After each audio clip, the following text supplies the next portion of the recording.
පින්නතුනි අද ධර්ම දේශනාවේ මාතෘකාව හැටියට මම යොදාගන්න කල්පනා කළේ උතුම් වූ මජ්ක්‍ධිම නිකායේ සඳහන් වන එක සූත්‍ර දේශනාවක්.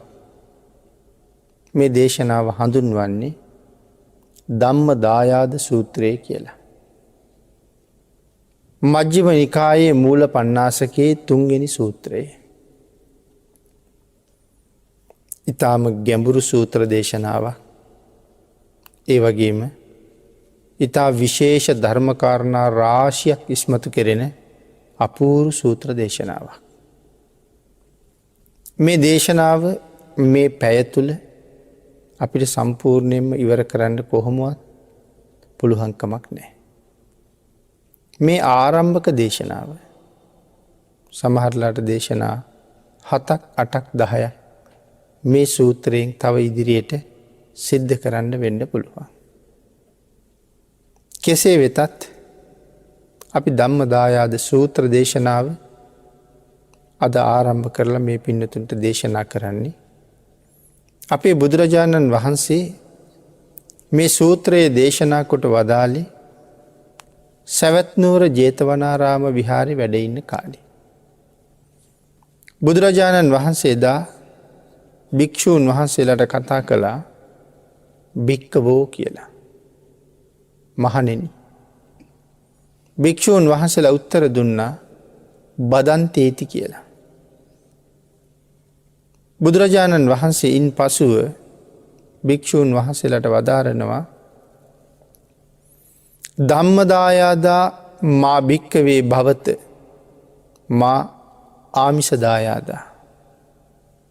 මහණෙනි නුඹලා මේ ධර්මයට දායාද වෙන්න. ධම්මදායාදා මා භික්කවේ භවත සඳහන් කළේ ඒකයි. නුඹලා මේ ධර්මයට දායාද වෙන්න. මා ආමිෂදායාදා. ආමිෂයට දායාද නොවන්න. මගේ ධර්මයට දායාද වෙන්න. ධර්මයේ නිසා ලැබෙන ආමිෂයට දායාද වෙන්න එපා. අත්තිමේ තුම්හේ අනුකම්පා. බුදුරජාණන් වහන්සේ සකල ලෝක සත්වයාටම පුදුමාකාර කරුණාවක් තිබිච්ච මේ ලෝකෙ පහළ වෙච්ච එකම ශාස්ත්‍රඥ වහන්සේ. කරුණාව තිබුණ අය වෙන නැතුව නෙමෙයි. හැබැයි බුදුරජාණන් වහන්සේගේ කරුණාවට සමාන වෙන්නවත් ඒ ඇයට බෑ. මොන තරම් අනුකම්පාවක් ලෝක සත්වයා කෙරෙහි තිබුණද මෙතනත් දේශනා කරනවා අත්තිමේ තුම්හේසු අනුකම්පා. මට ඔබලා ගැන අනුකම්පාවක් තියෙනවා. කෙසේනම් මාගේ ශ්‍රාවකයෝ ධර්මයට දායාද වන්නාහුද ආමිෂයට දායාද නොවන්නාහුද.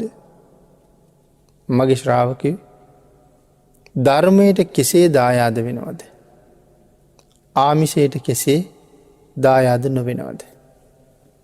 ධර්මයට දායාද වෙන හැටිත් ආමිෂයට දායාද නොවෙන හැටිත් නොවිය යුතු ආකාරයත් මේ සූත්‍රයෙන් අපිට පැහැදිලි කරලා දෙනවා.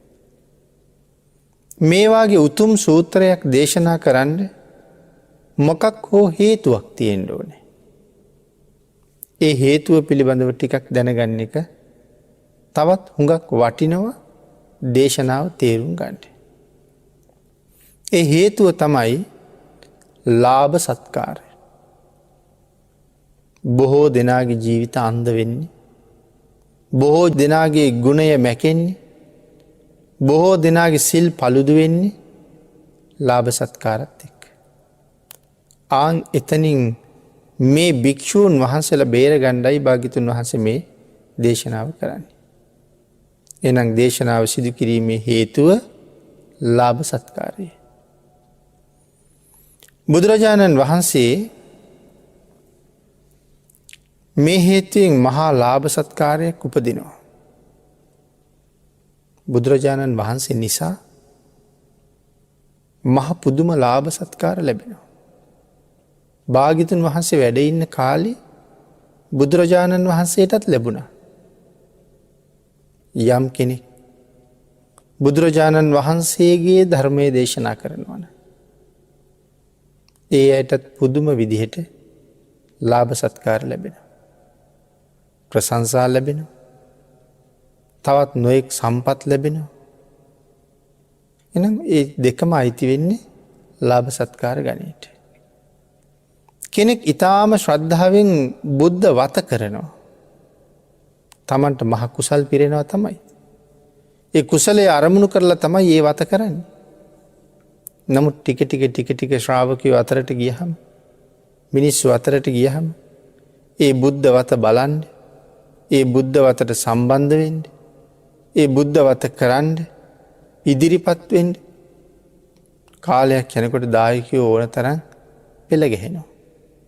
එතකොට ඒ දායකයන්ගෙන් ඒ ස්ථානයට නොයෙක් ආකාරයේ ලාභ සත්කාර පුද පූජාවල් ලැබෙනවා. ඒකයි මේ සඳහන් කළේ. භාග්‍යවතුන් වහන්සේ හේතුවෙන් මහා ලාභ සත්කාර උපදිනවා.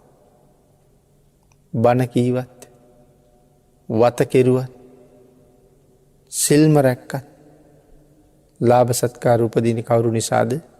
බුදුරජාණන් වහන්සේ නිසාමයි. මේ හැම කරුණක් ළඟම බුදුරජාණන් වහන්සේම ඉන්නවා. මේ ලෝකෙ අපි හැමෝම බුදුරජාණන් වහන්සේට තරම් වෙන කාටවත් ණය නෑ. අම්මා තාත්තටවත් එච්චර ණය නෑ. බුදුරජාණන් වහන්සේ අපි වෙනුවෙන් කළ දේ අම්මා තාත්තවත් කවදාවත් කරලා නෑ. අම්මා තාත්තටවත් ඒක කරන්නත් බෑ. සමහර වෙලාවට මහා ශ්‍රද්ධාවන්තයෝ මව්පියන්ට වඩා බුදුරජාණන් වහන්සේ ගැන කතා කරපු හැටි. අපි මව්පියන්ට වඩා කොහොමද බුදුරජාණන් වහන්සේ ගැන කතා කර? බුදුරජාණන් වහන්සේගේ ගුණ කියන. බුදුරජාණන් වහන්සේ ළඟ මව්පියෝ දෙවනි තැනමයි. නමුත් අර කරුණක් දෙකක් කියන්න වුණාම අර උත්තරා කියන උපාසිකාව එක අවස්ථාවක සිරිම උත්තරාගේ ඇඟට උණු තෙල්ලයක් කෙරුවා. නමුත් උත්තරාගේ තිබිච්ච මෛත්‍රී ගුණය නිසා ඒ උණු තෙල් වලින් පිච්චුනේ නෑ. හැබැයි පස්සේ මේ සිරිමා කියන වෛශ්‍යාව ඒ උත්තරාණන් මහ උපාසිකාවගෙන් සමාව ඉල්ලුවා. ඒ වෙලාවේ ඇය මොකද සඳහන් කළේ? මගේ නම් කිසි අකමැත්තක් ඔබ පිළිබඳව නෑ. මගේ කිසි අමනාපෙකුත් නෑ. හැබැයි මගෙන් සමාව ඉල්ලුවට වැඩකුත් නෑ. එහෙනම් කාගෙන්ද මං සමාව ඉල්ලන්නේ? මගේ තාත්තගෙන් සමාව ඉල්ලන්න කිව්වා. ඒ වෙලාවේ සිරිම සඳහන් කළා එහෙනම් මං පුන්න සිටුවරයා හොයාගෙන යන්න. පුන්න සිටුවරයාගෙන් මං සමාව ඉල්ලන්න. උත්තරා කියනවා නෑ. පුන්න සිටුවරයාගෙන් සමාව ඉල්ලලා හරියන්නේ නෑ. එහෙනම් මොන තාත්තගෙන්ද සමාව ගන්නේ? ඒ වෙලාවේ උත්තරා සඳහන් කරනවා පුන්න සිටුවරයා කියලා කියන්නේ මගේ කය පෝෂණය කරපු තාත්තා. නමුත් ඊට වඩා හරි වටිනවා මං සතර අපායෙන් ගොඩගත්ත තාත්තා. එහෙනම් ඔබ සමාව ගත යුත්තේ බුදුරජාණන් වහන්සේගෙන් කියලා. ඊට පස්සේ සිරිම සමාව ඉල්ලන්නේ බුදුරජාණන් වහන්සේගෙන්. එතකොට ඔබටත් මටත් සතර අපාය ගැන කියලා දුන්නේ බුදුරජාණන් වහන්සේ. අද අපායක් ගැන අපි හොඳටම දන්නවා. තිරිසන් ලෝකේ, പ്രേත ලෝකේ, අසුර ලෝකේ ගැන අපි හොඳට බණ දහම් අහලා තියෙන නිසා දන්නවා.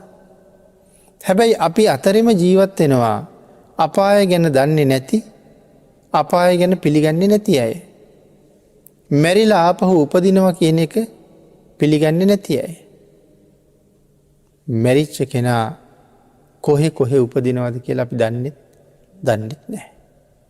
යම් ප්‍රමාණයක් දැනගන්න සාධක තියෙනවා. නමුත් සමහර වෙලාවට අපායේ ප්‍රේතලෝකයේ තිරිසන් ලෝකයේ අසුර ලෝකයේ කොහේ හරි උපදින්න පුළුවන්. තමන් ජීවත් වෙන කාලේ මනාව සිල් සම්පූර්ණ කළේ නැත්තං ඒ කිව්වේ ප්‍රාථමිකම සීලයවත්. මොකද්ද ප්‍රාථමිකම සීලය කිව්වේ? පන්සිල්. මේ බුද්ධ ශාසනයේ ප්‍රාථමිකම පුද්ගලයා. දැන් අපි උදාහරණයකට රෝහලක් ගමු. රෝහලේ ඉන්න ඉහළම පුද්ගලයා ප්‍රධාන වෛද්‍ය අධ්‍යක්ෂක නිලධාරියා. ඒ රෝහලේ ඉන්න පල්ලෙහැම කෙනා අර පේමන්ට් එක කානුව අතු ගන්න කම්කරුවා. එතකොට සම්මා සම්බුද්ධ ශාසනයේ පල්ලෙහැම කෙනා තිසරණ සහිත පන්සිල් තියෙන කෙනා. එතකොට අපි හිතලා බලන්න ඕනේ මේ ශ්‍රේෂ්ඨ ශාසනයේ අපි තාම උරුමකාරයෝ වෙලා නැද්ද කියලා. තිසරණ නැත්තම් පන්සිල් නැත්තම් තාම මේ ශාසනයේ උරුමය අපිට හම්බ වෙලා නැහැ. එතකොට අර සතර අපාය දන්නේ නැති, නැවත උපදින බව දන්නේ නැති ඒ අයටත් වඩා හුඟක් පල්ලැහැ වගේ අපි ඉන්නේ. ඒ අයටත් ආගමක් තියෙනවා. ඒ ඇත් ඒගොල්ලොන්ගේ ආගම ඉන්න. නමුත් එතකොට මේ තිසරණත් නැත්තං පන්සිලුත් නැත්තං අපි ඉස්ලාම් නෙමේන, අපි දෙමළ නෙමේන, අපි හින්දු නෙමේන. දැන් අපි කවුද? අපි බෞද්ධත් නෙමේ. එතකොට ඒ ඔක්කොටම වඩා අසරණ නැද්ද? ඒ ඔක්කොටම වඩා අසරණයි. එතකොට මේ කාරණාව සඳහන් කළේ අපි හැමෝම ආගමක් හිමි පුද්ගලයෙක් වෙන්න ඕනේ. එහෙනම් අපිට හිමි කරගන්න දැන් ලේසිම සහ හිමි කරගන්නවා නම් හිමි කරගත යුත්තේම බෞද්ධකම. අන් සියලු දෙනාට වඩා අපිට එතෙන්ට එන එක පහසුයි. කොහොමද බෞද්ධයෙක් වෙන්නේ? තිසරණයි පන්සිලුයි හරියටම තිබ්බ කෙනා. දැන් මේ දේශනාව අහනකොට ලක්වැසි ලෝවැසි හැම කෙනෙක්ම තමන් ගැන ආවර්ජනයකට යන්න ඕනේ. මට තිසරණ තියෙනවද? මට පන්සිල් තියෙනවද කියලා. ඔය දෙකම තාම නෑ කියලා හිතෙනවනම් තාම ආගමක් නෑ කියලා හිතුවට කමක් නෑ. තවම රැකවරණයක් නෑ කියලා හිතුවට කමක් නෑ. මැරිච්ච ගමන් සතර අපායේ උපදින බව විශ්වාස කරගත්තට කමක් නෑ. බුදුරජාණන් වහන්සේ මට සැක නෑ. බුදුරජාණන් වහන්සේ දේශනා කරපු ධර්ම රත්නය මට සැක නෑ. භාග්‍යවතුන් වහන්සේ ඇති කරපු අෂ්ටාර්ය පුද්ගල මහා සංඝ රත්නය සැක නෑ. දිවි හිමියෙන්ම බුදුන් දහම් සඟුන් මම සරණ යනවා කියලා යමෙක් තීරණය කළොත් ඔහු එදාට තිසරණ ගතයි. ඒ තිසරණය සම්පූර්ණ වෙන්න පන්සිල් අවශ්‍යයි. සරණ සිල් කියලා කිව්වේ ඒකයි. එතකොට ඔහුට කීවා බෞද්ධයෙක්. ඔය සරණ සීලයවත් තියෙනවා නම් මැරිච්ච ගමම්ම කොහෙද උපදිනවා කිව්වේ? දිව්‍ය ලෝකෙ උපදිනවා කියලා සඳහන් කළේ. ඔය ටික තියාගත්තනම් මැරෙන්න බයයිද? කොහෙ මැරුණාම මොකද? සුගතිගාමි. එතකොට අපි මේ කාරණා ටික සඳහන් කළේ බුදුරජාණන් වහන්සේ සඳහන් කරනවා මහණෙනි මට ඔබලා ගැන තියෙන පුදුම අනුකම්පාවක්. ඒකයි සඳහන් කළේ අත්තිමේ තුම් හේසු අනුකම්පා. එහෙම දේශනා කරලා ලාභ සත්කාරයට ඇලෙන්න එපා. ඒව තවත් බැඳීම් විතරයි. ඒව තවත් තෘෂ්ණාවෙන් අල්ලා ගැනීම විතරයි. ඒ හින්දා ලාභ සත්කාරයට බැඳෙන්න එපා කියලා දේශනා කළා. බුදුරජාණන් වහන්සේ හේතුවෙන් මහා සත්කාර ලැබෙනවා. පින්නතුනි බුදුරජාණන් වහන්සේ නිසා මේ ලෝකෙ කී දෙනෙක් ජීවත් වෙනවද? අපි හිතලා බැලුවොත්. නමුත් කවුරුවත් හිතන්නේ ඒ ගැන හුඟක්. මල් විකුණලා ජීවත් වෙන තරමක් කවුරු නිසාද? බුදුරජාණන් වහන්සේ නිසා. තෙල් පහන් නොයෙක් දේවල් විකුණලා ජීවත් වෙන තරම. සුවඳ කූරු විකුණලා ජීවත් වෙන තරම. මේ ආදි වශයෙන් කල්පනා කරාම බණ පොත් ලියලා සමහරු ජීවත් වෙනවා. සමහර අය බුදු පිළිම හදලා විකුණලා ජීවත් වෙනවා. තව සමහර අය බුද්ධ ආගමට සම්බන්ධ ওই නොයෙක් දේවල් නොගැලපෙනව නමුත් අද ඔය කීටැග් වගේ දේවල් නොයෙක් දේවල් බුදුරජාණන් වහන්සේ නිසා ජීවත් වෙනවා. බෝධියේ කොළ ටිකත් අහුලලා ඒකත් පැකට් කරලා මලු කරලා ඒකත් විකුණලා ජීවත් වෙනවා. මේ විදිහට කල්පනා කරලා බලහම බුදුරජාණන් වහන්සේ නිසා කී දෙනෙක් ජීවත් වෙනවද? නොයෙක් ගල් කෑලි ගස්වල ඇට වර්ග හොඳට පිරිසිදු කරලා මැදලා උප කරලා ධාතුන් වහන්සේලා කියලා සමහර විකුණනවා. දහස් ගණන් වලට විකුණලා එහෙමත් ජීවත් වෙනවා. මැරිලා පාය යන එක වෙන කතාවක්. නමුත් ජීවත් වෙනවා. මේ විදිහට කල්පනා කරලා බලහම බුදු පිළිම හදන්න ගියහම, චෛත්‍ය හදන්න ගියහම, බෝධි ප්‍රාකාර හදන්න ගියහම, විහාර ගොඩ නගන්න ගියහම මේ කොව්වත් ශාසනය නිසානේ. එහෙනම් ශාසනයේ ජීවත් වෙන අය බුදුරජාණන් වහන්සේ නිසා ජීවත් වෙන අය සීමාවක් නැහැ. නමුත් සමහර ලාවට මල් විකුණලා කෝටි ගණක් හම්බ කරපු මිනිස්සු. ඒගොල්ලන්ට කෝටි ගණන් එකතුනේ ශ්‍රද්ධාවන්තයෝ මල් ගත්ත නිසා. සමහරලාට ලක්ෂ ගාණක් එකතු වෙනකන් මල් විකුණනත් මල් විකුණපු මිනිහා මල් වට්ටියක්වත් පූජා කළාද කියන කාරණාව දන්නේ නැහැ. නමුත් භාග්‍යවතුන් වහන්සේ නිසා ජීවත් වෙනවා. දැන් මෙතන සඳහන් කළේ උන්වහන්සේ නිසා උපදින ලාභ සත්කාර සීමාවක් නැහැ. මහා කල්ප අසංඛ්‍ය 4ක් පාරමිතා සම්පූර්ණ කරපුවා. පින්නතුනි සඳහන් කළා අපේ බුදුරජාණන් වහන්සේට නම් විපාක දෙන්න කාලයක් තිබුණේ නැහැ කියලා. මොකද දීර්ඝ ආයුෂයක් නැහැනේ. බුද්ධ කාලය අවුරුදු 45යි. මහා කල්ප 1.140 ඒවා 4. තවත් මහා කල්ප ලක්ෂ 1 පාරමිතා සම්පූර්ණ කළා. මේ පාරමිතා ප්‍රමාණය කිසි අඩුවක් නැහැ. සාරාසංඛ්‍ය කල්පලක්ෂයක් පාරමිතා පිරුවත්, අටාසංඛ්‍ය කල්පලක්ෂයක් පාරමිතා පිරුවත්, 16 සංඛ්‍ය කල්පලක්ෂයක් පාරමිතා පිරුවත් මේ බෝධිසත්වවරු 3 දෙනාම පුරන්නේ එකම පාරමිතා 10මයි. එක ප්‍රමාණයමයි. බෝසතාණන් වහන්සේගේ ප්‍රඥා මහිමයට අනුව තමයි පාරමී පුරණ කාලය අඩු වැඩි වෙන්නේ. අපේ බුදුරජාණන් වහන්සේ ප්‍රඥාවෙන් අධික බුදුරජාණන් වහන්සේලා අතර බුදු කෙනෙක්. තව ඉන්නවා ශ්‍රද්ධාවෙන් අධික සහ වීර්ය අධික කියලා දෙනවා. ප්‍රඥාවෙන් අධික නිසා තමයි මහා කල්ප අසංඛ්‍ය 4,01,000කින් මේ පාරමිතාව සම්පූර්ණ කළේ නියතවරණයෙන් පස්සේ. ඊළඟට පින්නතුනි මේ ප්‍රඥාවෙන් අධිකයි කියලා කියහම කොයි තරම්ද කියන කාරණාව මේ ලෝකේ කාටවත් තේරෙන්නේ නැහැ. වීර්ය අධික බෝසතාණන් වහන්සේට තියෙන්නේ පුදුම වීර්යයක්. මේ දැන් අපායට යන්න ඕනේ ලෞතර බුදු වෙන්න නම් කියලා කිව්වොත් පුදුම වීර්යයක් තියෙනවා නිරේට හරි ගිහිල්ලා යන්න.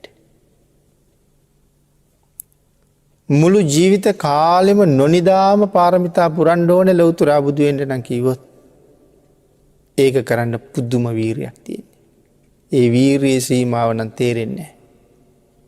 හැබැයි ඒ වීර්යාධික බෝසතාණන් වහන්සේ දන්නවා නම් මම විසින් මේ 16 සංඛ්‍ය කල්පලක්ෂය පාරමිතා පුරලා හොයන බුදු බව ප්‍රඥාවෙන් අධික බෝසතාණන් වහන්සේ මහා කල්ප අසංඛ්‍ය 4කින් හොයන්නේ කොහොමද? පුරන්නේ කොහොමද කියලා දන්නවනම් අනිවාර්යයෙන්ම වීර්යාධික බෝසතාණන් වහන්සේ සාරා සංඛ්‍ය කල්පලක්ෂයකින් මේක ඉවර කරන්න පුරනෝමයි. ආංගයකින් සඳහන් කළා ප්‍රඥාවෙන් අධික බෝසතාණන් වහන්සේ නමක් පාරමිතා පුරණ හැටිවත් අනික් බෝසතාණන් වහන්සේට තේරෙන්නවත් නෑ කියලා. තේරෙනවන උන්වහසත් ඒක කරනවා. තේරෙන් නැතිහින්ද එච්චර කාලයක් ගන්න. නමුත් එහෙනම් මේ කාල සීමාව තුළ මේ පාරමිතා පුරණකොට මොන්න තරන් දන්දුන්නද. ඒවා ආපහු විපාක දෙන්න කාලයක් නෑ කාලෙ මදී මොකද සාරාසංඛ්‍ය කල්පලක්ෂයක් තිස්සේ කරපු දේවල් අවුරුදු 45කින් විපාක දෙනවා කියලා කියහම කොහොම වෙන්න ඕනේද? අන්න ඒ නිසා සඳහන් කරනවා හරියට නිකන් මේඝවලා දෙකක් එකට එකතු වුණා වගේ ලාභ සත්කාර කියලා. මේඝවලා දෙකක් කියහම මහ ඝන කළු වලාකුළු වතුර වැක්කිරෙන්න ලෑස්තියි. එහෙම වලාවකින් වතුර වැක්කිරෙනකොට මොන්න තරම් ජල ධාරා වැක්කිරෙනවද? එතකොට ඒවාගේ වලාකුළු දෙකක් එකට හිටියහම එකක් උඩින් තියෙනවා එකක් යටින් තියෙනවා. උඩේ කෙනුත් වැක්කිරෙනවා යටේ කෙනුත් වැක්කිරෙනවා. දෙකෙන්ම වැක්කිරෙනකොට කොහොම වතුර වැක්කිරෙයිද? ආන් ඒක නිසා සඳහන් කළා මෙන්න මේ විදිහට යමක මහා මේඝවලා දෙකක් එකට ජලය වක්කරෝනවා වගේ මේ අවුරුදු 45 තුළ බුදුරජාණන් වහන්සේට ලාභ ලැබෙන්න පටන් ගත්ත කියලා. අපි ජීවිතේ කවදාවත් හිතපු නැති මේ ජීවිතේ කවදාවත් හිතලා තිබුණේ නැතුව බුදුරජාණන් වහන්සේට ලාභ ලැබුණ හැටි වැඩ හිටපු තැන වඩින මග කොහොමද කියන කාරණාව මේ ධම්මදාය අද සූත්‍රයේ ඉදිරියට අපූර්වට පැහැදිලි කරනවා. අපි මෙතෙක් එවන් කරුණු දන්නේවත් නැහැ.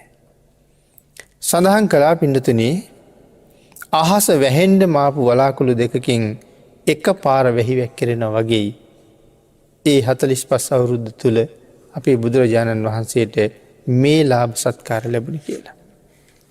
ඒක විස්තර කරලා සඳහන් කරනවා ලාභ සත්කාර ගලන්න පටන් ගත්තා කියලා. නිකන් ලැබුණ නෙමෙයි ගලාගෙන ආවා කියලා.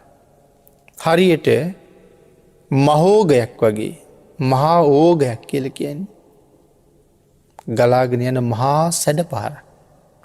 එහෙනම් බුදුරජාණන් වහන්සේ දිහාට මේ ලාභ සත්කාර ගලාගෙන ඉන්නේ ගංගාවක් ගලනවා වගේ. නිමක් නැහැ.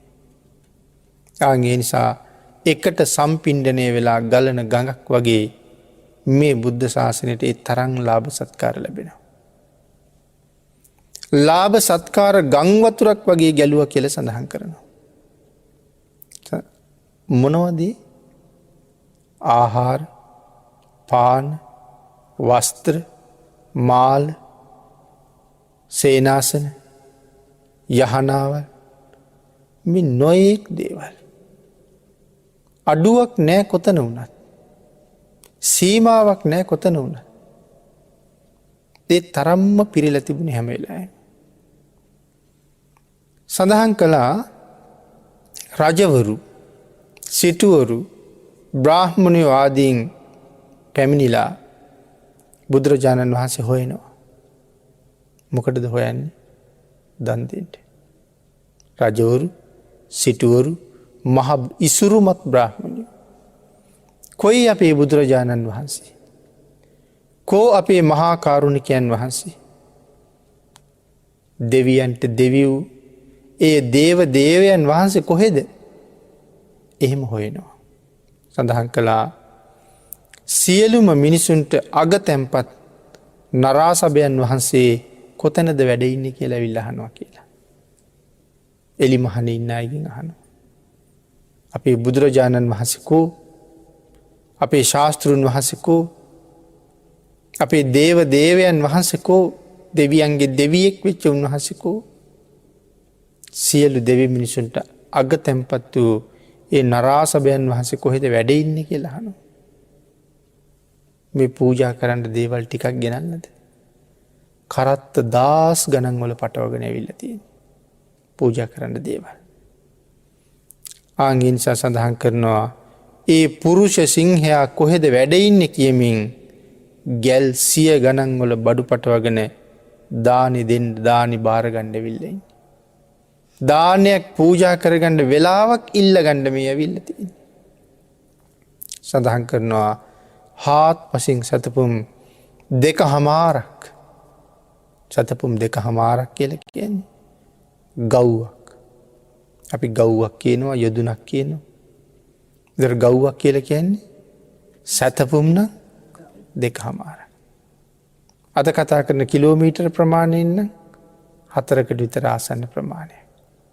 එහෙනම් ගව්වක් පමණ ප්‍රදේශයේ සම්පූර්ණයෙන්ම ගැලෙන් ගැල එකට හේතු වෙන තරමින් ගැල් 100 ගණන් නතර කරගෙන බුදුරජාණන් වහන්සේ යම් තැනකද වැඩ ඉන්නේ ඒ ආසන්නේ කරත්තෙන් කරත්තෙට එකට හේතු වෙන්න නතර කරලා තියෙන්නේ. ඒ වගේ මොනවද තියෙන්නේ? හාල්, පොල්, වෑංජන ද්‍රව්‍ය, ඒ වගේම වස්ත්‍ර, යහන්, සුවඳ වර්ග, මාල වර්ග, ආලේපන වර්ග මේ පූජා කරන්න ගෙනාවා. 100 ගණන් 10 ගණන් කරත්තවල පුරවලා වට කරගෙන ඉන්නේ මට කොයි වෙලාවද දානයක් දෙන්න ලැබෙන්නේ කියලා. ඒකයි මෙතන මේ සඳහන් කරන්නේ. ඊටාම දුර ඉඳන් සියලු සිව්පසේ අරගෙන ඇවිල්ලා කෝඩාරම් ගහගෙන ඉන්නේ කියලා සඳහන් කරනවා. මේ අට කතාවේ තියෙන කොටස මේ සූත්‍රේ. සතපුම් 100 ගණන් 10 ගණන් ගෙවලා ඇවිල්ලා. බුදුරජාණන් වහන්සේගේ සුගන්ධ කුටියේ කොයි හරියද තියෙන්නේ? මේ දවස්වල වැඩ ඉන්නේ මොන ආරාමෙද? ඒ ප්‍රදේශයේ කූඩාරම් හදා ගන්නවා. කූඩාරම් හදාගෙන නතර වෙලා ඉන්නවා මට දන් වේලක් දෙන්න කවදද අවස්ථාව ලැබෙන්නේ. බැරි වෙලාවත් බුදුරජාණන් වහන්සේ මේ විහාරයෙන් තවත් ඈත විහාරයකට නැවත මාස ගානකට වැඩිය සඳහන් කරනවා කූඩාරම් අකුලගෙන රතවල පටවගෙන මේ 10 ගණන් රත බුදුරජාණන් වහන්සේගේ පිටුපස්සෙන් ගමන් කරනවා කියලා. මොකටද? ඒ වඩින අතර මග හෝ දානයක් පූජා කරන්න අවස්ථාවක් ලැබුණොත් වහාම උයලා දන් දෙන්න. එතකොට මේ යන අය වළං අරගෙන අනික් අවශ්‍ය සියලුම උපකරණ අරගෙන දර වතුර අරගෙන උයන්ඩ දැසි දස්සෝ අරගෙන මේ ගම්මානයක් එකතු වෙලා යනවට වඩා වැඩි පිරිසක්. අවස්ථාව ආපු ගමන් කාරණාවට සූදානම්. අය ආහාර මෙහි දුවලා අරක ගේන්න මේක ගේන්න හොයන්නේ. මොකද මම පරක්කු වුණොත් අනික් කෙනා අවස්ථාව ගන්න පුළුවන් හින්දා. එහෙනම් මොන ධනස්කන්ධයක් වේදම් කරගෙන යන්න ඇද්ද? ඒ කාරණාවත් මෙතන සිහිපත් කරනවා. ඊළඟට පින්නතුනි සඳහන් කරනවා බුදුරජාණන් වහන්සේ යම් නගරයක ඉඳලා තවත් නගරයකට වඩින විට මේ ගැලුත් පිටත් වෙනවා. කොයි වෙලාවෙ හෝ අපට වාරය ලැබෙයි කියලා. කොහොම දන් දුන්නද විනය පිටකේ සඳහන් කරනවා අන්ධක වින්ද බ්‍රාහ්මණයා දන් දුන්න හැටි පැහැදිලි කරන්න කියලා. මේ අට කතාවේ කියනවා මේ දන් දුන්න හැටි දැනගන්න අන්ධක වින්ද කියන බ්‍රාහ්මණයා දන් දීපු හැටි පැහැදිලි කරන්න කියලා. එතකොට අන්ධක වින්ද කියන බ්‍රාහ්මණයා දන් දීපු හැටි තියෙන්නේ මේ ධම්මදායාද සූත්‍රයේ නෙමෙයි විනය පිටකයේ තමයි ඒක සඳහන් කරලා තියෙන්නේ. මේ දානයන්ගේ තරම තේරුම් ගන්න. ඊළඟට පින්නතුනි මේ ආකාරයෙන් බුදුරජාණන් වහන්සේටත් භික්ෂු සංඝයාටත් මහා ලාභ උපදිනවා. භාග්‍යතුන් වහන්සේට විතරද මේ? භාග්‍යතුන් වහන්සේ නිසා සංඝයාටත් ලාභ සත්කාර එහෙම්මම උපදිනව අඩුවක් නැහැ. ඒක එදා විතරක් නෙවෙයි අදත් එහෙමම තමයි. නමුත් දේශනා කළා මහණෙනි ඒ ලාභ සත්කාරයට කවදාවත් ගිජු වෙන්න එපා. මම නිසා ආමිසයට ගිජු වෙන්න එපා. මම නිසා ලැබෙන ආමිසයට නෙමෙයි මම හොයලා උඹලට දේශනා කරපු ධම්මකට ධර්මයට ගිජු වෙන්න කියලා.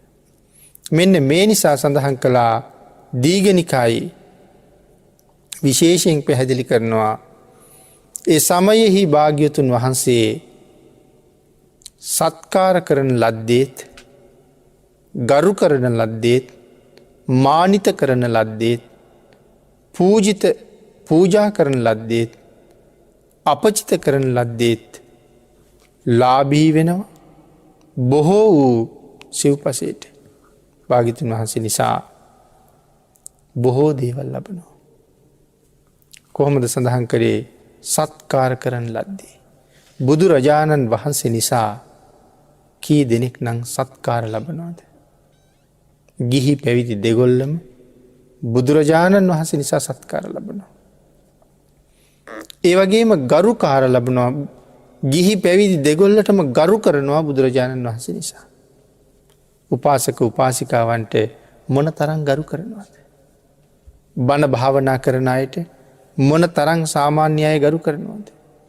අද අහවල් තැන භාවනා වැඩසටහන. අපි දානි හදාගෙන තවත් ප්‍රනීත කැවිලි පෙවිලි අරගෙන අපි යනවා භාවනා කරන පිරිසට දන් දෙන්න. පෝයට සිල් සමාදන් වෙච්ච පිරිසට උපාසක දානි සපයන්ට.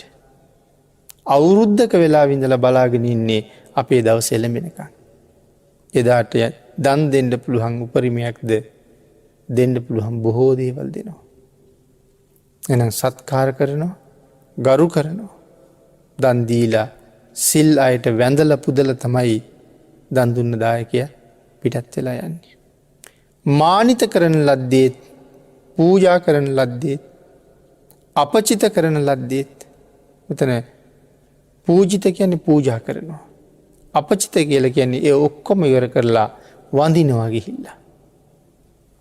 ලාභී වෙනවා බොහෝ වූ සිව්පසයට. බොහෝ සිව්පසේ ලැබෙනවා.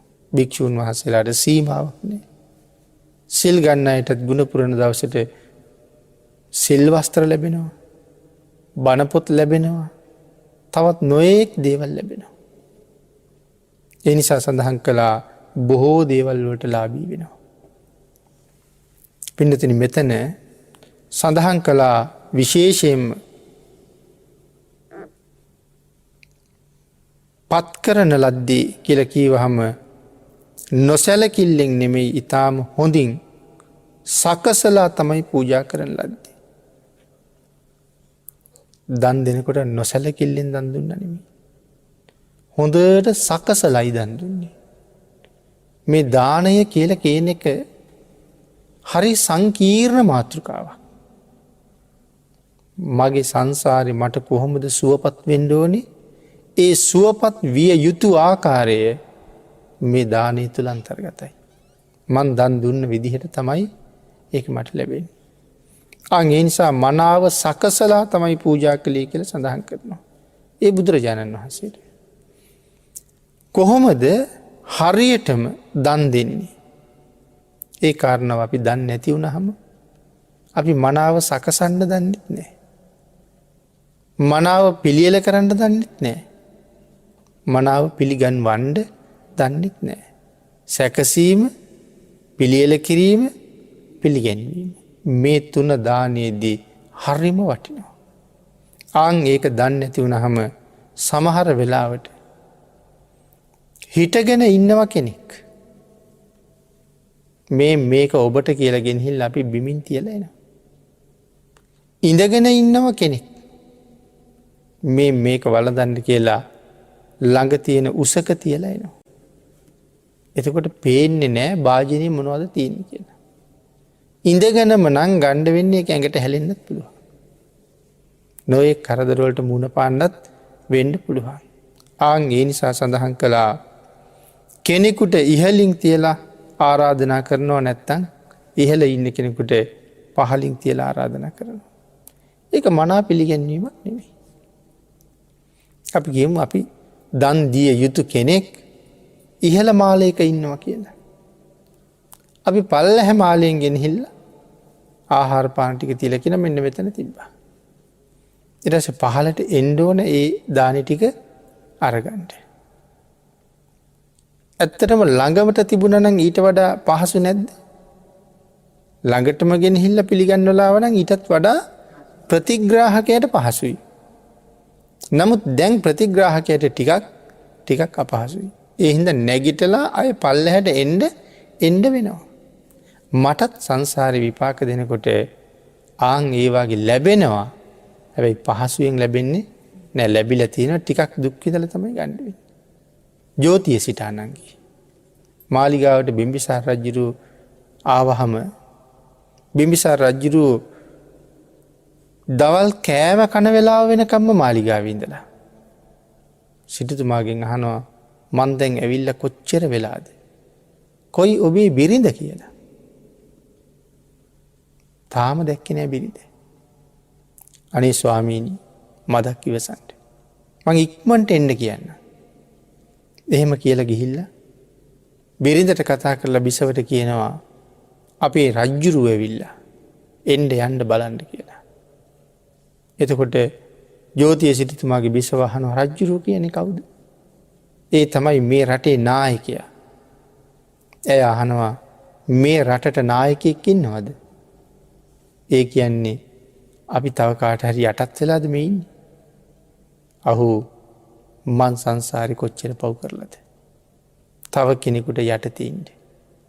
එහෙම කියලා තමයි නැගිටලා ඉන්නේ. ඇය දන්නේ නැහැ රජෙක් ගැන. මොකද ජෝතිය සිටුතුමාගේ බිසව උතුරු කුරුදු වේනින් දෙවියෝනේ ගෙනල්ලා දෙන්නේ.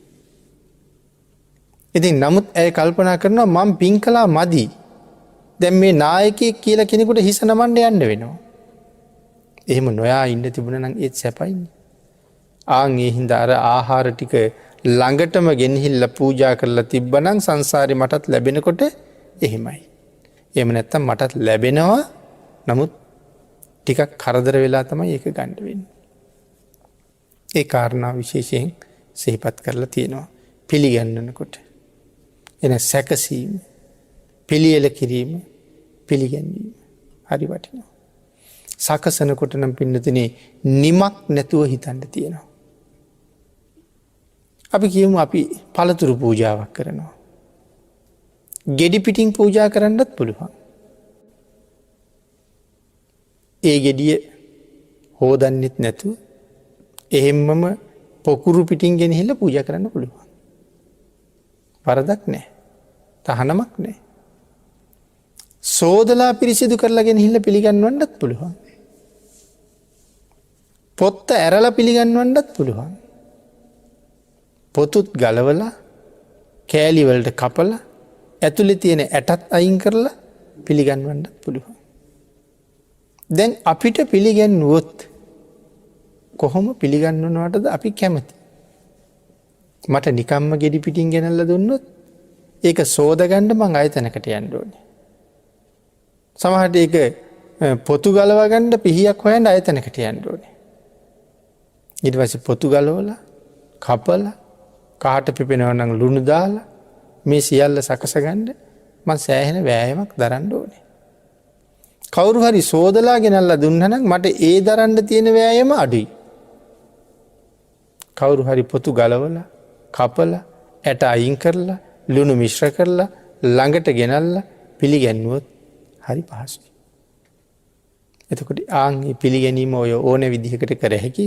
නමුත් අර තුන්වෙනිවට සඳහන් කරපු ක්‍රමයට අපි තව කෙනෙකුට දෙනවා නම් මටත් සංසාරේ ලැබෙනකොට ආන් ඒ විදිහට ළඟට සියල්ල සම්පූර්ණ වෙලාම තමයි ලැබෙන්නේ. එතකොට පින්නතින් තව කොච්චර දේවල් හිත හැකිද? සමහර දේවල් වලට අපි ලුණු කුඩු මිරිස් කුඩු මිශ්‍ර කරලා පිළිගන්වන දේවල් තියෙනවා. ඇඹුල් දේවල් වගේ. අමු අඹ කෑලි පිළිගන්වනකොට වගේ අපි ඔහොම කරනවා. හැබැයි ඒ පිළිගැන්වීමත් එච්චර සාර්ථක නැති වෙනවා සමහර වෙලාවට. සමහර කෙනෙක් මිරිස් කුඩු වලට අකමැති වෙන්න පුළුවන්. සමහර කෙනෙකුට ලුණු වැඩි වෙන්න පුළුවන්. මට සකස හැකි තව භාජනයක මිරිස් කුඩු, තව භාජනයක ලුණු කුඩු. කැමති විදිහට ලුණු කැමති නම් ලුණු, මිරිස් කැමති නම් මිරිස්. දෙකම කැමති නම් කැමති විදිහට ඊට පස්සේ ආයෙත් මිරිස් කුඩුයි ලුණු කුඩුයි කලවම් කරලා තව භාජනයක 3ක් පිළිගන්වන්න පුළුවන්. ඔබ කැමති විදිහට අනුභව කරන්න, වළඳන්න. මටත් සංසාරේ ලැබෙනකොට ඊට වඩා බොහොම අග්‍ර විදිහට ලැබෙනවා. මේ පිළිගැන්වීම කියන එක ඒ වගේ. එනම් මෙතන සඳහන් කළා එහෙම පිළිගන්වන්න ඕනේ පිළිගන්නවා නම්. මේ පිළිගැන්වීමේ තව නිමක් නැහැ. තව ඕන තරම් ඒ ගැන කරුණු දක්වන්න පුළුවන්. දානයේ උපදින හැටි හරි වෙනස්. සමහර කෙනෙක් දඬුවම් කරන නිසා දන් දෙනවා. සමහර කෙනෙක් ඒගොල්ලෝ අපට දුන්නනේ අපිත් ගෙනහිල්ලා දෙන්න ඕනේ කියලා දන් දෙනවා. තව සමහර කෙනෙක් නින්දා කරනවට බය දන් දෙනවා. තව සමහර කෙනෙක් හරි ශ්‍රද්ධාවෙන් දන් දෙනවා. මේකෙන් වටින්නේ ශ්‍රද්ධාවෙන් දෙන දානේ. නමුත් ගමේ ගෙදර ජීවත් වෙනකොට අම්මා මැරිලා 7 දවසේ දානෙවත් දුන්නේ නැහැ කියලා මිනිස්සු බනින්න නිසා දන් දෙන අය. 3 මාසේ දානෙවත් දුන්නේ නැහැ කියලා බනී කියලා හිතලා දානෙ දෙන අයත් ඉන්නවා. අම්මා පිළිබඳව තියෙන හැබෑම සෙනෙහසින් දන් දෙන අයත් ඉන්නවා. අල්ලපු ගෙදර කට්ටිය අපේ ගෙදරට කෑම වේලක් දුන්නනේ ඒ හින්දා අපිත් දෙමු කියලා දෙන අයත් ඉන්නවා. නෑ දානමය කුසලයේ අවශ්‍ය නිසාම කෑම වේලක් හදලා දෙන අයත් ඉන්නවා. මෙහෙම දානයේ උපදින හැටි හරි විවිධයි හරි වෙනස් කියලා සඳහන් කළා. ඒ නිසා පින්නතුනි මනාව සකසලා පිළියෙල කරලා ශ්‍රද්ධාවෙන් දුන්නහම ඒක ගරු කරලා දුන්න වෙනවා. එතකොට අපිටත් නිකම්ම හම්බෙන්නේ ගරු සත්කාර සම්මාන සහිතවම තමයි සංසාරේ ලැබෙනකොට ලැබෙන්නේ. එහෙම ලැබෙනවා නම් හරි අපි හැමෝම හරි කැමතියි. ඒ නිසා මනාව දානානිසංසයක් ලබන්න නම් මේ කීව කරුණු මනාව දැනගන්න ඕනේ. සක්කතෝ හෝති ඊ타ම පිළිවෙලකට දන් දුන්න වෙනවා. ආන්ගේ සියල්ලම සම්පූර්ණ කරලා දන් දුන්නා. ඒක මට සංසාරේ ලැබිය යුතු විදිහයි මේ තීරණය වෙන්නේ. ඉතින් ධර්ම දේශනාවට තියෙන කාලයත් නිමා වෙලා තියෙන නිසා ධම්ම දායාද සූත්‍රය ඇසුරු කරගෙන කෙරෙන ධර්ම දේශනාවේ පළවෙනි සාකච්ඡාව. පළවෙනි දේශනාව අපි මේ විදිහට නිමා කරමු. නමුත් මුලින් සඳහන් කළා වගේ තව දේශනා ගණනාවක් මේ ගැඹුරු සූත්‍රය ආශ්‍රය කරගෙන ගැඹුරු කාරණත් එක්ක ඉදිරියට සාකච්ඡා කරන්න ඉඩ තියෙනවා.